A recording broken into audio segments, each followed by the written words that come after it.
Shalom from Jerusalem, the city of peace, yet probably the most appropriate place on planet Earth to speak about wars, since this city had been destroyed 16 times, and yet according to Bible prophecy, will be the scene of the last and the final battle. The question that everybody's asking is, how come so many people all around the world are rising up to destroy this country and the people of Israel for no apparent reason ever since dawn of history? I believe that the answer is not anywhere else but in the Bible itself. In the book of Psalms, Psalm 83 is giving, in my opinion, the answer for all of these questions. The Bible says in Psalm 83, "Do not keep silent, O God. Do not hold your peace, and do not be still, O God. For behold, your enemies make a tumult, and those who hate you have lifted up their head." The enemies of God and those who hate God are apt to do something, yet they cannot fight the living God, the God of Israel. Therefore, they have taken crafty counsel against your people and consulted together against your sheltered ones. And they have said, "Come and let us cut them off from being a nation, that the name of Israel may be remembered no more." And so we can see that the battle is between the enemies of God and those who hate God, and in their attempt to fight God, they come up against His people, His sheltered ones, Israel. And their obvious goal is to cut the name of Israel off so it will be remembered no more. Many people all over the world are asking themselves, what is the origin of the name Palestine, and how come we are having a name that is not in the Bible and not in any history book from before 2,000 years ago? The answer is going all the way back to the end of the Second Jewish Revolt against the Romans, when Caesar Adrian decided to put an end to the Jewish people, that the name of Israel will be remembered no more. And he decided to do two things. He decided to level the city here that is behind me and to build on top a pagan Roman city which he named Aelia Capitolina. And at the same time, Caesar Adrian decided to name this entire country after their old foes from the Old Testament, the Philistines, and change its name to Syria Palestina, the province of Syria in Palestine. And that is when the name Palestine was first born into this world. Yet the name Palestine stuck to this place, and ever since 135 AD, any person that lived here was called Palestinian. Jew or Arab, Christian, or any other religion, they were all called Palestinians. The name Palestinian cannot be taken and owned by any group of people. This is not a name of a nation. This is not a name of a sovereign state. It is a name of a region, and a name that was given for one reason and one cause, and that is that the name of Israel will be remembered no more, just as Psalm 83 had said. When we come to deal with the modern history of the wars of Israel, we have to go back to the end of World War I. The Ottoman Empire, the empire that ruled this region for about 400 years, from 1517 to 1917, was coming to its end. The Ottoman Empire was about to lose that war, and Britain, France, and Russia gathered together to somehow find a solution for what's going to be in the day after. However, in 1917, the communist revolution in Russia left Russia outside of the game, and now it is only Britain and France. Sir Mark Sykes and François-Georges Picot were diplomats, British and French respectively, drew up in 1916 a secret treaty agreeing how Britain and France will carve up the remains of the Ottoman Empire, which they were absolutely confident that will be defeated by the end of that First World War.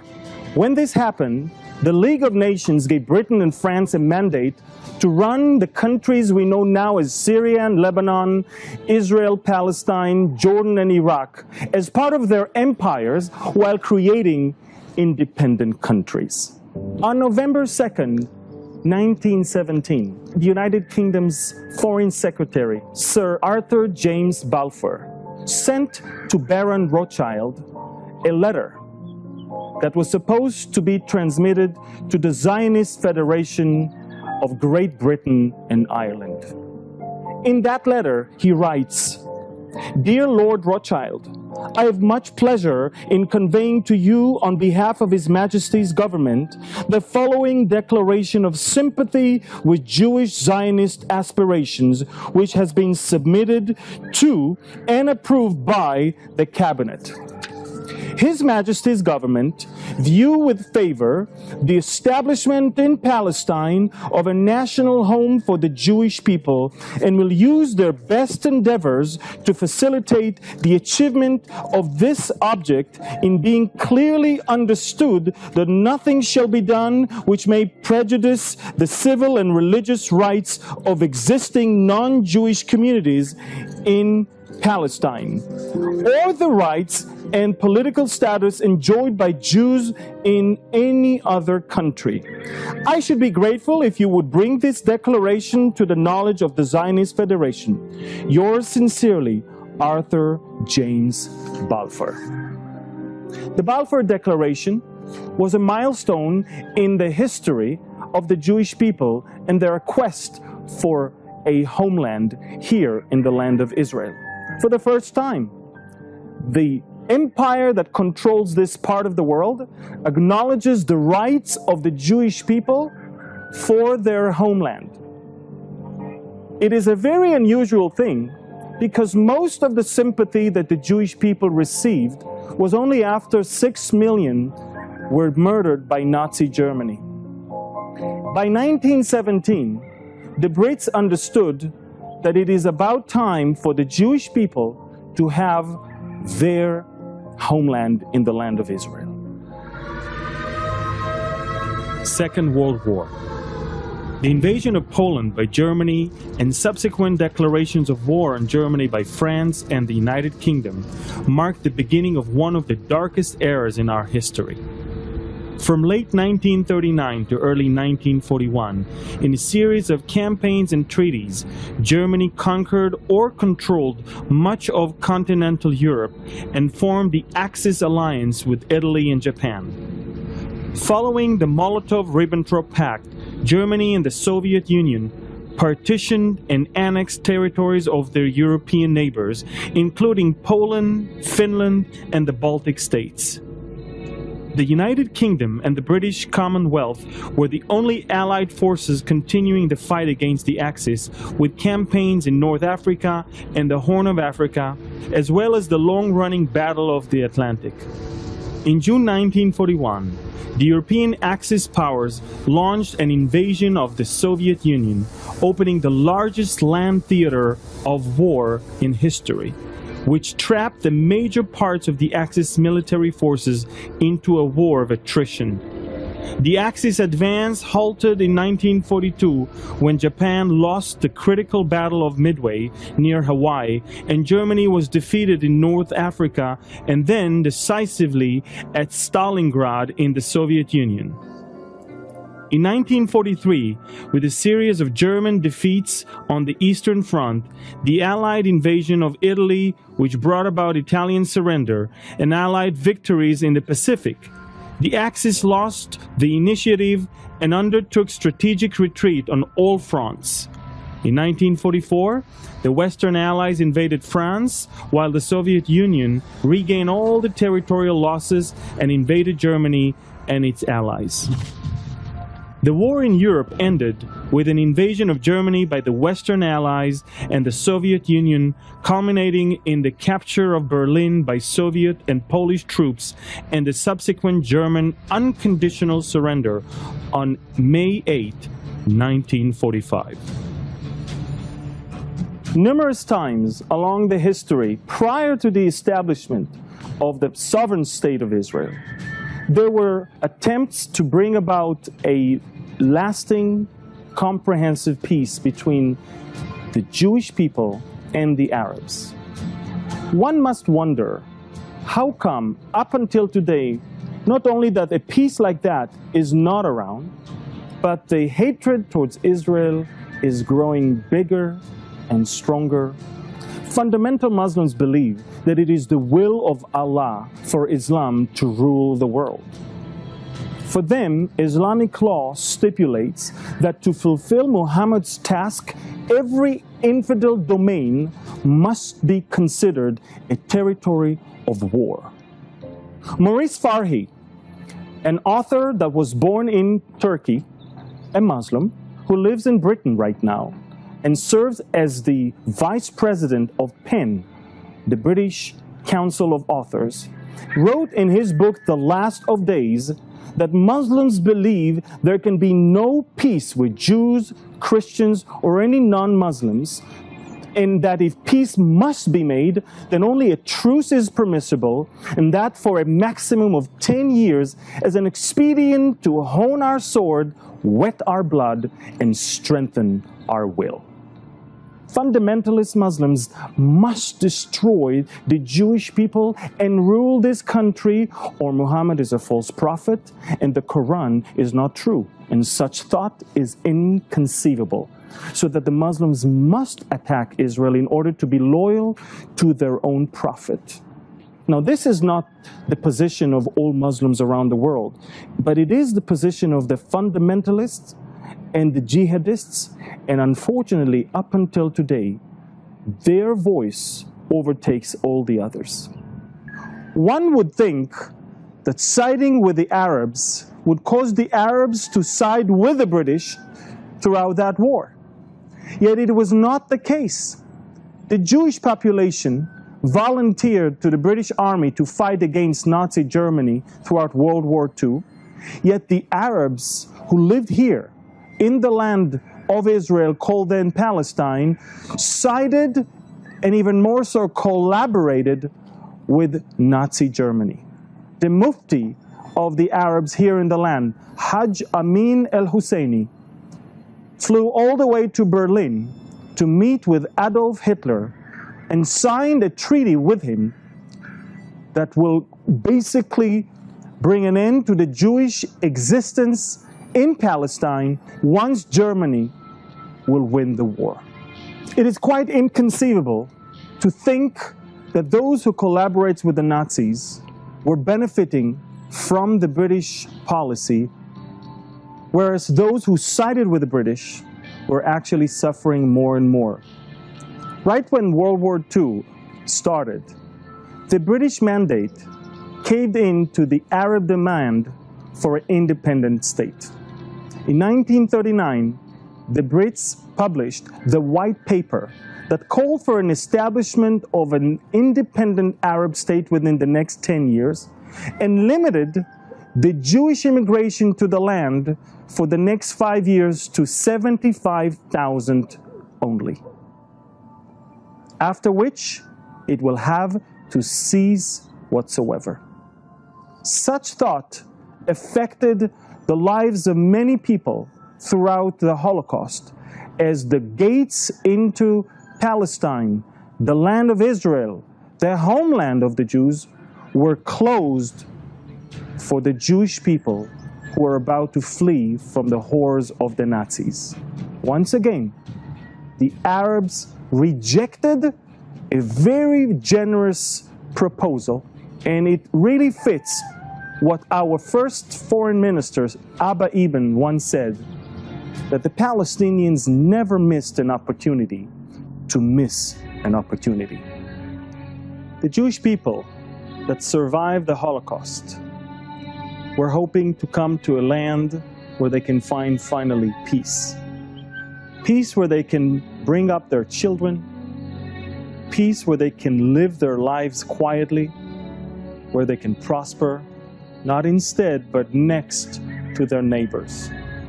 Unfortunately, that quest for peace that was expressed in so many songs and so many stories written by Jewish authors and poets was met with something completely different on the other side.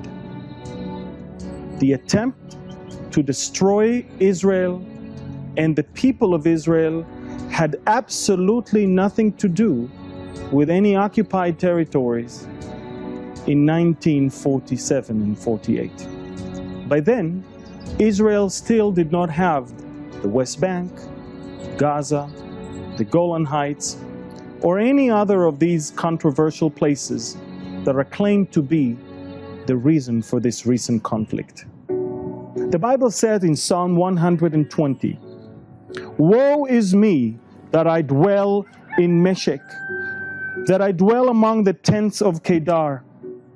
My soul has dwelt too long with one who hates peace. I am for peace, but when I speak, they are for war." And indeed, when the British efforts to bring about peace to the land of Israel, to Palestine of those days, came to a deadlock, to a dead end, they decided that it's about time to pass the baton to the United Nations.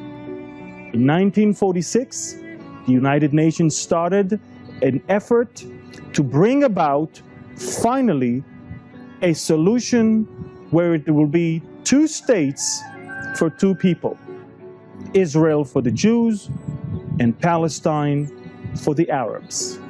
By November 29, 1947, a plan was drafted by the UN Commission for Palestine, and that plan was known as the Partition Plan. The plan was basically dividing the entire land between Jews and Arabs, leaving Jerusalem as an international place.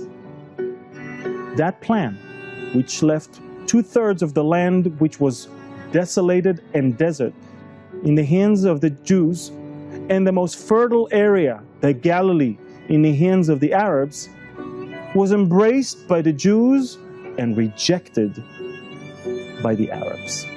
Once again, the Arabs missed an opportunity for a very generous offer given to them not only by the Brits, but this time by the entire United Nations.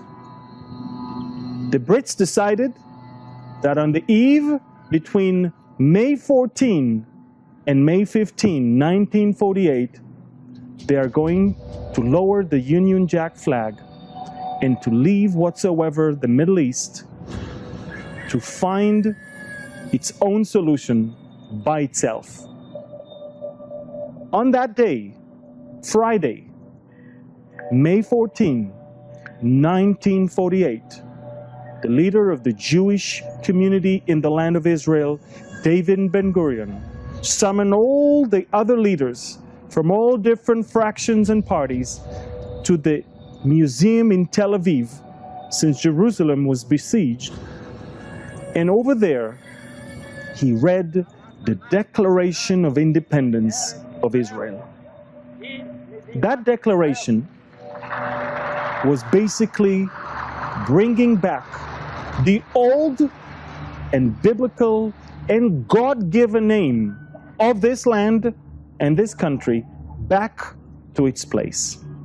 David Ben-Gurion said, "I hereby declare the establishment of the state of the Jews, which will be called the State of Israel." If you remember, Psalm 83 says that our enemies are up to cut us off from being a nation, that the name of Israel will be remembered no more. The return of the name back to its land and the return of the people back to their land was the main reason for the outbreak of the War of Independence. We only had few hours to rejoice and dance in the streets before 5 Arab countries would invade into the land of Israel, the newborn state, and pose an existential threat to the people and the land. David Ben-Gurion literally had few hours to decide between 2 options, a bad one and even worse one. The bad option is to declare statehood and suffer an imminent war. The worst one is not to declare statehood and suffer an imminent war. David Ben-Gurion decided that although I have few hours, a nation must be born. And that, of course, brought life to the words of the prophet Isaiah in its 66th chapter, where he says, "Before she was in labor, she gave birth. Before her pain came, she delivered a male child. Who has heard such a thing? Who has seen such a thing? Shall the earth be made to give birth in one day? Or shall a nation be born at once? For as soon as Zion was in labor, she gave birth to her children. Shall I bring to the time of birth and not cause delivery, says the Lord? Shall I, who cause delivery, shut up the womb, says your God? Rejoice with Jerusalem and be glad with her, all you who love her. Rejoice for you with her, all you who mourn for her." A nation was born at once. A nation was born within one day. A nation that is now having not only a flag and a national anthem, but also a sovereign and an independent state. The words of the prophet Isaiah rings in the ears of so many people up until today. Finally, Zion gave birth to a land and children that are comprising together the newborn state of Israel. Violence in the Holy Land broke out almost immediately after the United Nations announced partition on November 29, 1947. In the first phase of the war, lasting from November 29, 1947 until April 1, 1948, the Palestinian Arabs took the offensive with help from volunteers from neighboring countries.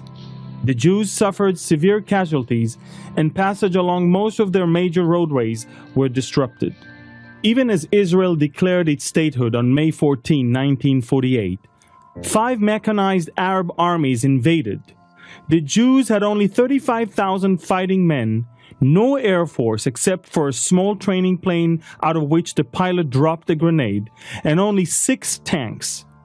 The Egyptian army alone had 40,000 soldiers, 135 tanks, heavy guns, and an air force of over 60 planes, including Spitfires and bombers.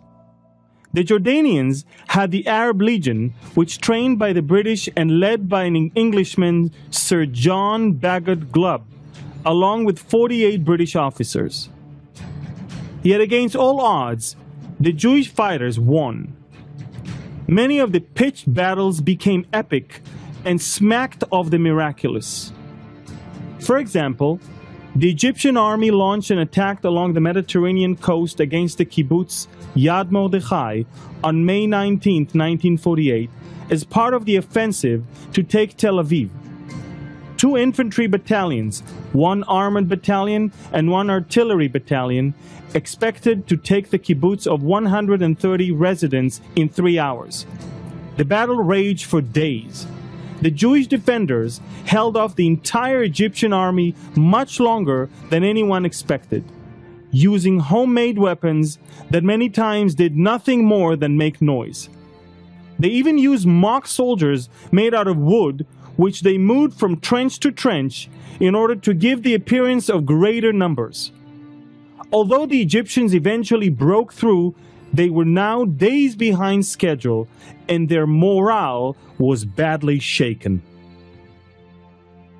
The Jordanians, meanwhile, had a very strong grip of the old city of Jerusalem.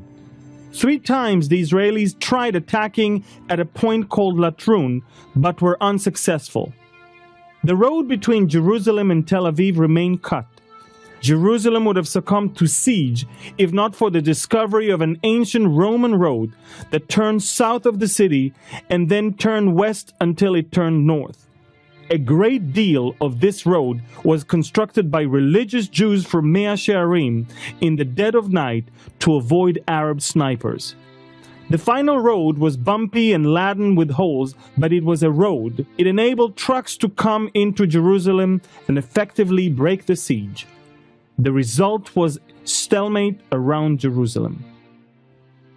In the north, the Arabs were encamped at the top of Har Canaan, which overlooks Tzfat. It was virtually impregnable position. The Jews could not gain control of the road to Safed or the city itself as long as they were there. Then the Israelis then brought up the Davidka, a tremendously noisy mortar that was extremely inaccurate and of the little tactical value.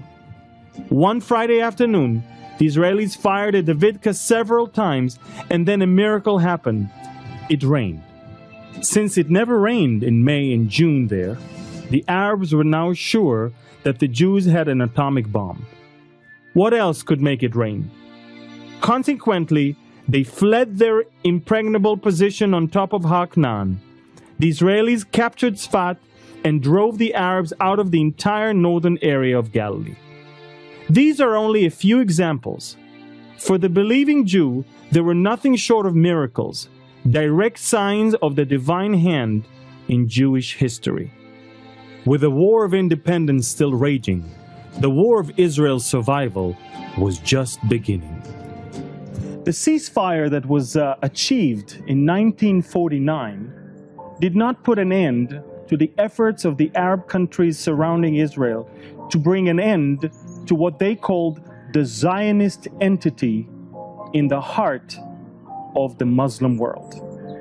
As we talked about before, for the fundamental Muslims, infidel territories must be taken, especially territory that once used to be controlled by Islam and now it's not. The 1950s were the early years of a newborn state that has to deal with several challenges. Challenges over absorption of hundreds of thousands of immigrants, Jewish people that are coming from the 4 corners of the world back to their homeland. Immigrants that are coming from Arab countries, Northern Africa, immigrants that are coming from Western Europe, Eastern Europe, as well as immigrants coming from North and South America. Israel had to deal with a triple challenge. A challenge to bring them physically to the land, a challenge to teach them the only way to communicate between all of us, the Hebrew language, and a challenge to bring them into full integration with the people that lived here for the past few years. In 1955, Egyptian President Gamal Abdel Nasser began to import arms from the Soviet bloc to build his arsenal for the confrontation with Israel. In the short term, however, he employed a new tactic to persecute Egypt's war with Israel. He announced it on August 31, 1955. Egypt has decided to dispatch her heroes, the disciples of Pharaoh and the sons of Islam, and they will cleanse the land of Palestine. There will be no peace on Israel's border because we demand vengeance, and vengeance is Israel's death. These heroes, the Fadayin, operated mainly from bases in Jordan, so that Jordan would bear the brunt of Israel's retaliation, which inevitably followed. The escalation continued with the Egyptian blockade of the Straits of Tiran and Nasser's nationalization of the Suez Canal in July of 1956. On October 14, Nasser made clear his intent. "I am not solely fighting against Israel itself. My task is to deliver the Arab world from destruction through Israel's intrigue, which has its roots abroad. Our hatred is very strong. There is no sense in talking about peace with Israel. There is not even the smallest place for negotiations." Less than 2 weeks later, on October 25, Egypt signed a tripartite agreement with Syria and Jordan, placing Nasser in command of all three armies. The continued blockade of the Suez Canal and Gulf of Aqaba to Israeli shipping, combined with the increased Fadain attacks, prompted Israel, with the backing of Britain and France, to attack Egypt on October 29, 1956. When the decision was made to go to war in 1956, more than 100,000 soldiers were mobilized in less than 72 hours, and the Air Force was fully operational within 43 hours. Paratroopers landed in the Sinai, and Israeli forces quickly advanced unopposed towards the Suez Canal, before halting in compliance with the demand of England and France. Though their allies had failed to accomplish their goals, the Israelis were satisfied at having reached theirs in an operation that took only 100 hours. By the end of the fighting, Israel held the Gaza Strip and had advanced as far as Sharm el-Sheikh along the Red Sea. A total of 231 Israeli soldiers died in the fighting. The United States subsequently joined the Soviet Union in a campaign to force Israel to withdraw. This included a threat to discontinue all U.S. assistance, UN sanctions, and expulsion from the United Nations. U.S. pressure resulted in an Israeli withdrawal from the areas it conquered without obtaining any concessions from the Egyptians. This sowed the seeds of the 1967 war. The 1960s posed a new threat on a different front line, and this time from the side of the Syrian regime. The Syrians were constantly harassing the Israeli settlements down below the Golan Heights, almost on a daily basis. Generations of children grew up in bomb shelters in that area. It was only inevitable that a confrontation is about to occur.